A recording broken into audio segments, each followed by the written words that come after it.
Good afternoon everyone. Today I am going to introduce about the open channel flow experiment 2. My name is New Yenjuan Time. My teaching assistant is Ryotaro Iwamura-san. The purpose of the experiment are to understanding the velocity distribution in the open channel flow, conducting the measurement of vertical velocity and flow discharge / understanding the logarithmic law of velocity. Now I would like to show you the experimental devices. The open channel flow is conducted in the 2D open channel as you can see from the above photo. It consists of three main parts: upper tanks, open channel, and lower tanks. The measurement devices are 1. Hook gauge, to measure the water level in the lower tank. 2. Point gauge, to measure the bottom elevation of the channel, still water surface level, and flow water surface level. 3. Piton tube, to measure the potential head. 4. Ruler, to measure the channel width. 5. Thermometer, to measure the water temperature. From here, I will explain step by step how to conduct the measurement. First, measurement of channel width.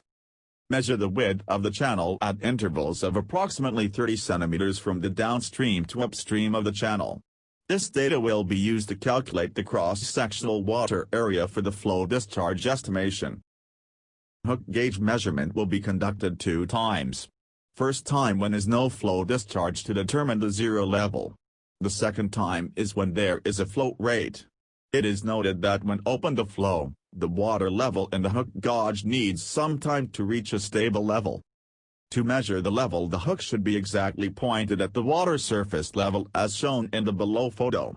The upper photo is shown how to read the level. Try to find the most horizontal line and read the number on the right ruler for the second digit after the comma. 3. Measurement of triangular weir flow rate. Using the 0 point obtained in 2 as a reference, determine the water depth that overflows the triangular weir during water passage. From this different elevation, the flow rate is calculated using the flow equation of the triangular weir. 4. Measurement of still water depth. When the channel is filled with water, the water surface is literally horizontal, so it can be used as a reference. Measure the elevation of the water bottom and the elevation of the water surface using a point gauge. The difference between these two elevations is the water depth. The slope of the bottom surface is calculated with reference to the horizontal water surface. Measure the water surface and bottom surface at intervals of 30 cm, similar to the channel width. 5. Measurement of water depth in steady flow. Start the pump. Let flow at a flow rate that matches the experimental conditions. After starting water flow, allow some time, 3 minutes, so that the flow becomes steady. After it becomes steady, measure the elevation of the water surface with the point gauge at intervals of 30 cm. Calculate the water surface gradient based on the water surface during still water. 6. Measurement of velocity distribution. Measure the flow velocity using a piton tube. Since the flow velocity has a vertical distribution, select about 10 measurement points so that the flow velocity distribution can be understood. In addition, the velocity gradient becomes large near the bottom of channel. Measure it closely near the bottom of channel. Approximately half a centimeter near the bottom and about 1 to 3 cm above it. The piton tube is a device that calculates the flow velocity from the difference in pressure head using Bernoulli's law. However, the reaction of the piton tube is not so fast, so wait 1 to 2 minutes after changing the measured water depth. 7. Water temperature measurement. Kinematic viscosity coefficient equals coefficient that represents the strength of resistance due to water viscosity. It changes depending on the water temperature. Measure the water temperature twice before and after starting the flow in the channel. 8. Complete the experiment. Close the valve and release the water in the tanks. Summary of measurement results and reports. As described in the distributed materials, a report should present the analyzed results of the following items. 1. Flow rate of triangular weir. 2. Reynolds number and Froude number in a rectangular open channel. 3. Calculation of float rate. 4. Calculation of bed shear stress and friction velocity. 5. Examine whether the velocity distribution can be represented by a logarithmic distribution. 6. Obtain the Kalman constant from the experimental data. Due to the coronavirus situation in this year, so that we could not conduct the experiment directly, please use this measurement data for your calculations. You can also find this measurement data in the Excel file in the classroom folder.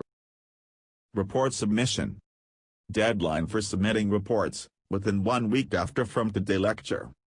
On the front cover of the report, describe the experiment subject, student ID number, name, experiment date, and submission date, or resubmission date. If you have any question, please contact us by email as shown in this slide or visit us at room 307, 3rd floor, Civil and Environmental Engineering Department building. Report submission. There will be a box for submission placing in front of the Environmental Hydraulics Laboratory, room 307, 3rd floor, Civil and Environmental Engineering Department building. Thank you very much for your attention.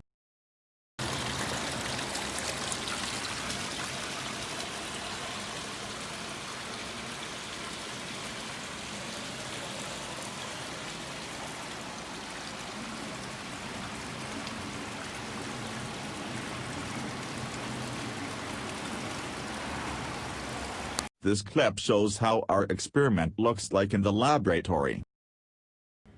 はい、まず今回この実験の目的を説明していきます。今回実験の目的としては、流速分布の、測定と、あと流速の測定、あと対数速の理解を目的としています。で、まず次に実験方法について話していきます。まず一番最初にここの海水路があるんですけど、海水路の幅を30センチ間隔で測定していきます。こちらの向きに30センチ間隔で測定していきます。ですね。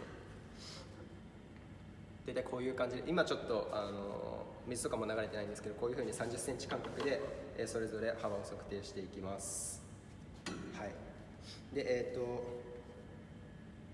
今回なんで30センチ間隔で幅を測定するかというと、こちらの平均値を使って、断面を求めるからです。で、次に、三角積の、0点を求めます。本当はここに水が溜まってて、水が溜まっているとき、こちらのノギスじゃないや、フックゲージを使って、0点を求めます。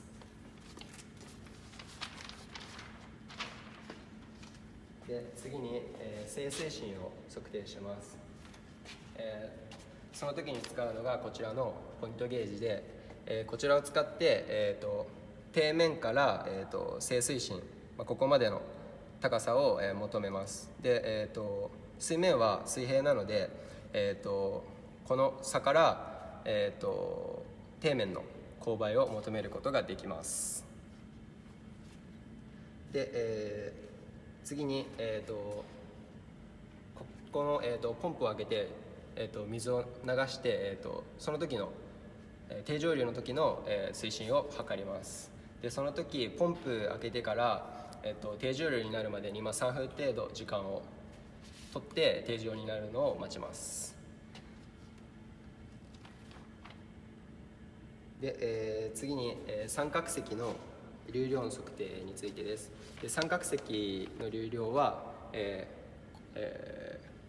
また、こちらのフックゲージを用いるのですが、先ほど、水が静止していた時から、水が、定常になっている時で、ここの高さが、増えているので変化しているので、また、こちらのフックゲージを用いてその変化量から、三角積の流量を求めます。で、次に、流速分布の測定についてです。流速分布の測定は、こちらのピトー管を用いて、測ります。こちらのピトー管を用いることで、全水筒とピエゾ水筒が分かるので、その差から、流速を求めます。流速分布を求めます。で、次に水温の測定についてです。水温は、同年性係数と関係があるので、今回同年性係数を使うということで水温を求めます。で、最後に、実験の終了ということで、水を止めます。はい、以上です。